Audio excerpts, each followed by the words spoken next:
उदाहरण 17, एक बॉक्स में कुल 20 इकाई है। कोई भी वस्तु की कितनी इकाई है? कुल इकाई 20 है, जिनमें से 10% इकाई त्रुटि युक्त है। तो त्रुटि वाली कितनी है? 10%, मतलब 20 का 10% कितना होता है? 2। तो बिना त्रुटि की कितनी होगी? त्रुटि मुक्त बोलेंगे जिसको, त्रुटि मुक्त मतलब जिसमें कोई त्रुटि ना हो। तो 20 में से 2 या तो 18 है ना। अभी यादृच्छिक रूप से 3 इकाइयों का चयन किया जाता है, तो कुल परिणाम की संख्या मिलेगी हमको। निदर्श अवकाश के कुल परिणाम की संख्या, डायरेक्ट संख्या ले लो है ना। और हमें कितनी की चुनाव करना है? आर बराबर 3 का चुनाव करना है। तो यहाँ पे आ जाएगा n बराबर 20C3, 20 में से 3 का चुनाव करना है। तो 20 गुणा 19 गुणा 18 बटे में 1 गुणा 2 गुणा 3 है ना। 3 दूनी 6, 18 हो जाएगा। तो कितना आ रहा है बताओ मुझे? 20 गुणा 19 गुणा 3, 1140 आ रहा है। ओके। अभी घटना 1, पहला घटना ए, पहले में बराबर 2 इकाई त्रुटि युक्त हो।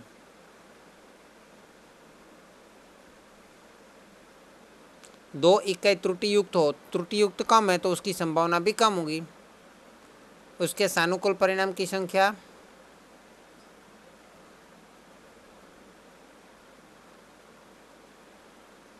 सानुकूल परिणाम की संख्या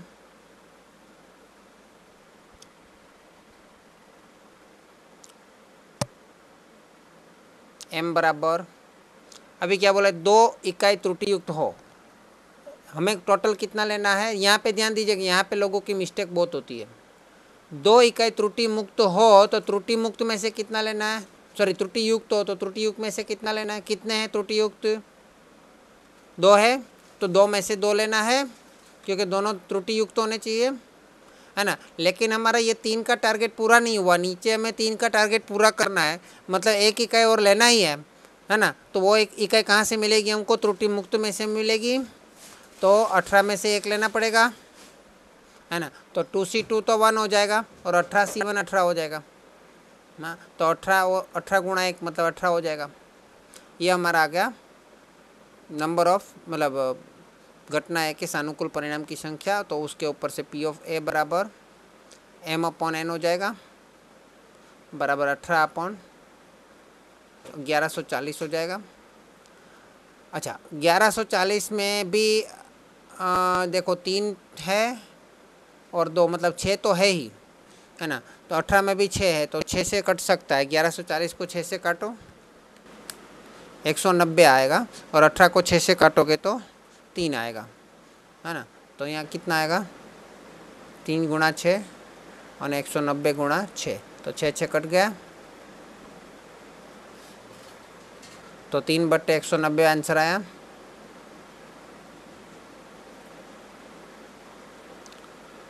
दूसरा, 2 इकाई त्रुटि मुक्त हो।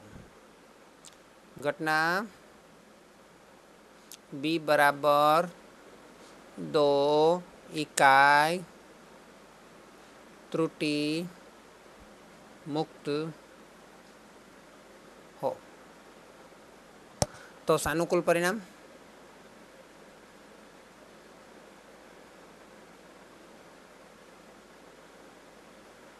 की संख्या m बराबर, त्रुटि मुक्त तो 2 लेनी है, और त्रुटि मुक्त कितने? 18 है, तो 18 में से 2 लेना है। तो फिर भी हमारा टारगेट पूरा नहीं है, हमें 2 नहीं लेना है, हमें टोटल तो 3 लेना है। तो एक जो है 2 तो त्रुटि मुक्त ले लिया, तो 1 है त्रुटि युक्त ले लेते हैं। तो 1C1 ले लेते हैं, सॉरी 2C1 ले लेते हैं, उसमें 2 है ना। तो 18C2 बराबर 18 गुणा 17 बटे 1 गुणा 2, और 2c 1 मतलब 2 बटे 1, तो 2 2 तो कट गया, तो 18 गुणा 17 चाहिए। 18 गुणा 17 कितना मिल रहा है? 306। तो पी ऑफ बी बराबर m/n बराबर 306 अपॉन 1140। जैसे हमें पता है दोनों को हम 6 से काट सकते हैं, तो 306 को 6 से काटें तो 51 आएगा, और 1140 को 6 से काटे तो 190 आएगा। ये आपका दूसरा आंसर आ गया। और तीनों इकाई त्रुटि युक्त हो, तीनों इकाई खराब हो, तीनों इकाई खराब होने के लिए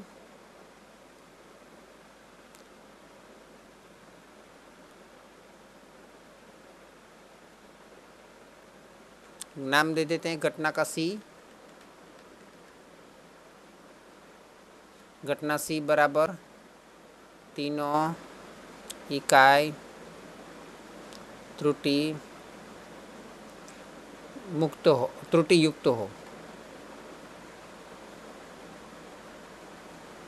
तो मैं तो यहाँ पे बोल दूंगा कि भाई तीनों इकाई त्रुटि युक्त हो ऐसा नहीं है, इसलिए इसकी संभावना 0 आ जाएगी, क्योंकि तीनों इकाई त्रुटि युक्त तो हो ही नहीं सकते, क्योंकि त्रुटि युक्त मैक्सिमम कितना है?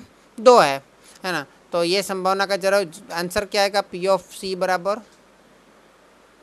0। ऐसी संभावना बन ही नहीं सकती, क्योंकि ऑलरेडी तीनों इकाई है ही नहीं हमारे पास त्रुटि युक्त, मैक्सिमम 2 है, और तीनों इकाई त्रुटि युक्त तो कैसे हो सकती है? नहीं हो सकती। क्लियर हुआ ये आंसर?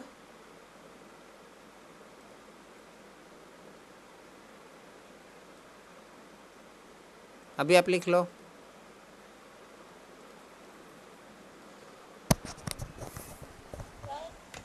हाँ बोलो। सर तीनों एक कम खामी। तो देखो ये सवाल जो है, एक पार्टी में 4 युगल, 4 युगल मतलब पति पत्नी मतलब कपल है ना, कपल भी बोलते हैं। तो युगल पति पत्नी हिस्सा लेते हैं, मतलब 4 पति पत्नी है, तो टोटल मिला के 8 लोग हो जाएंगे। इन 8 लोगों में से कोई भी 2 चुनना है। ऐसा नहीं बोला है कि दोनों पुरुष होने चाहिए या दोनों स्त्री होनी चाहिए, दोनों पति पत्नी होना चाहिए, कुछ भी नहीं बोला है। 2 व्यक्तियों को यादृच्छिक रूप से चुना जाता है। तो चयन के हुए 2 लोग में से तो पहले कुल परिणाम हमें ढूंढना पड़ेगा। तो टोटल देखा जाए तो 8 में से 2 को चुनाव करना है, तो टोटल 28 प्रकार बनते हैं, और वो 28 के 28 प्रकार मैंने लिख दिए है ना। मैं M लिखा है वो पुरुष है, और जो W लिखा है वो स्त्री है। अरे M1 M2 सबको नंबर दिया है 4, 1 2 3 4 1 2 3 4। हाँ, एक इस 4 कपल के अंदर प्रॉब्लम ये है कि M1 जो है, प्रॉब्लम नहीं है, वो एक चीज़ ये समझनी है कि M1 जो है वो W1, M1 और W1 जो जिसका नंबर सेम है वो दोनों एक दूसरे के पति पत्नी है। जैसे M1 और W1 पति पत्नी, M2 और W पति पत्नी, M3 और W3 पति पत्नी, और M4 और W4 पति पत्नी है। वो स्टार्टिंग में हमें धारणा करके लिख सकते हैं, माना कि। उसके बाद पहला लिखा है पति पत्नियों है ना। घटना ए बराबर पति पत्नी हो। तो पति पत्नी वाले इसमें कितने दिख रहे हैं? तो कि M1 और W1 होना चाहिए। तो M1 और W1 हाँ दोनों 1 है, बराबर है। फिर M2 और W2, फिर M3 और W3, और लास्ट में M4 और W4। हाँ, तो ये पति पत्नी हो गए। तो ऐसे 4 परिणाम मिल रहे हैं, तो आप लिख सकते हो ए बराबर करके ये चारों परिणाम लिख सकते हो। M1 W1, M2 W2, M3 W3 और M4 W4। ओके, तो वैसे भी देखा जाए तो 4 ही आएगा है ना, क्योंकि 4 पुरुष में से एक चुना होगा, 4 स्त्री में से एक चुना होगा है ना।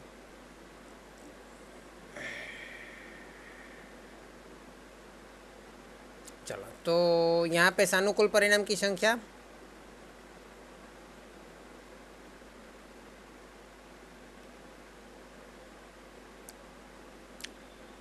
m बराबर 4 मिल रही है, तो पी ऑफ ए कितना मिलेगा हमको? पी ऑफ ए कितना मिलेगा? m अपॉन n बराबर 4/28, तो 1/7 हो गया।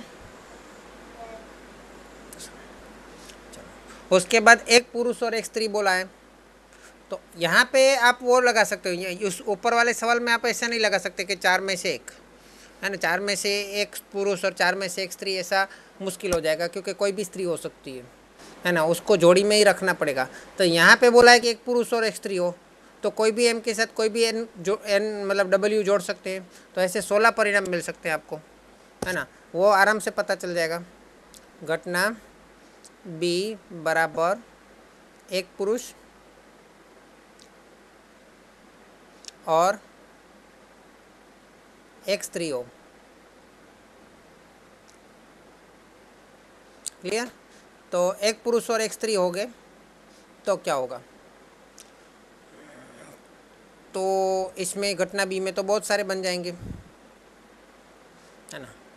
ये एम दोनों पुरुष वाले नहीं लेने, M1 M2 M1 W1 लेना है, फिर M1 W2, फिर M1 W3 और M1 W4। इसी प्रकार M2 W1, M2 W2, M3 W2, अरे M2 W3 और M2 W4। इसी तरह M3 W1, M3 W2, M3 W3, M3 W4। इसी तरह M4 W1, M4 W2,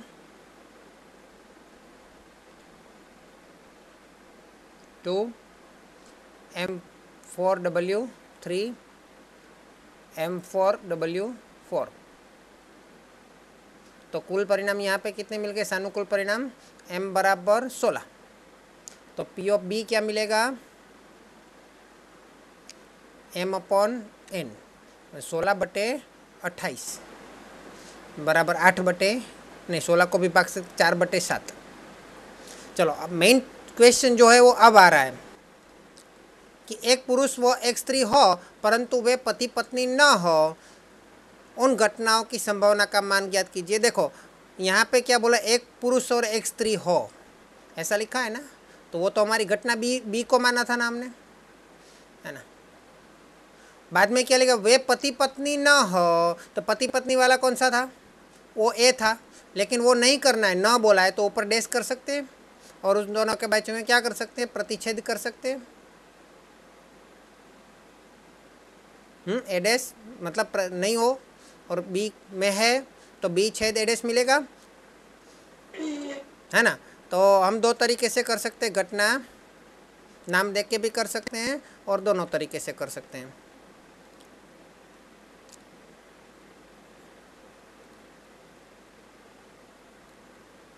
तो देखो पहले तो हम सिंपली कर देते हैं।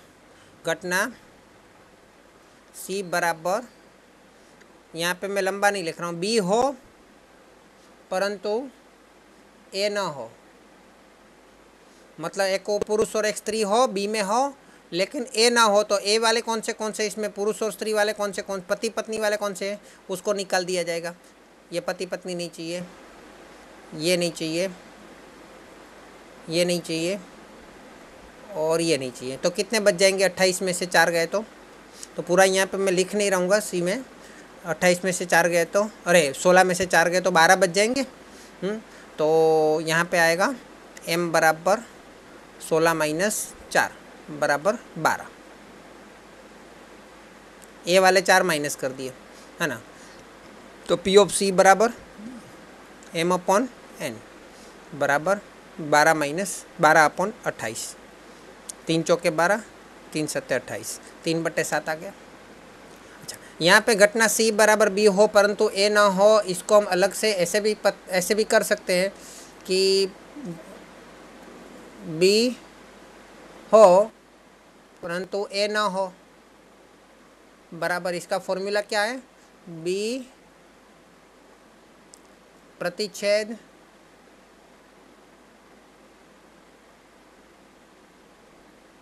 नहीं, हमें तो डायरेक्ट संभावना चाहिए ना। ओके, संभावना का फॉर्मूला क्या है मैं बताता हूँ आपको। तो यहाँ पे एक फॉर्मूला है, तो P ऑफ B चाहिए और A नहीं चाहिए, बराबर P ऑफ B चाहिए माइनस इन दोनों का, मतलब A डैश बोला है, तो A डैश बोला है तो क्या करना है, दोनों का प्रतिच्छेद लेना A और B का, क्योंकि ये क्या हो जाएगा, P of B minus A हो जाएगा और B माइनस A को माइनस करने के लिए दोनों का प्रतिच्छेद चाहिए। तो P ऑफ B कितना है, P ऑफ B कितना है 4/7। ओके, लेकिन हमने P ऑफ A छेद B तो ढूंढा ही नहीं, तो P ऑफ A छेद B क्या मिलेगा मुझे, तो A छेद B बराबर देखो दोनों में कॉमन क्या है, A छेद B बराबर दोनों में कॉमन क्या है, M1W1 मतलब पति पत्नी हो, कॉमन दोनों में B है ना, सॉरी A है ना, तो A में जो भी है वो कॉमन है, तो A का जो संभावना होगा वही A छेद B का संभावना होगा, है ना। तो P ऑफ A छेद B बराबर P ऑफ A हो जाएगा। तो P ऑफ A छेद B की जगह पे मैं P ऑफ A का आंसर लिख दूँ 1/7, है ना। तो दोनों में 7 तो कॉमन है, तो 4 - 1 लिख सकता हूँ, तो 3/7 मिल गया दूसरी मेथड से।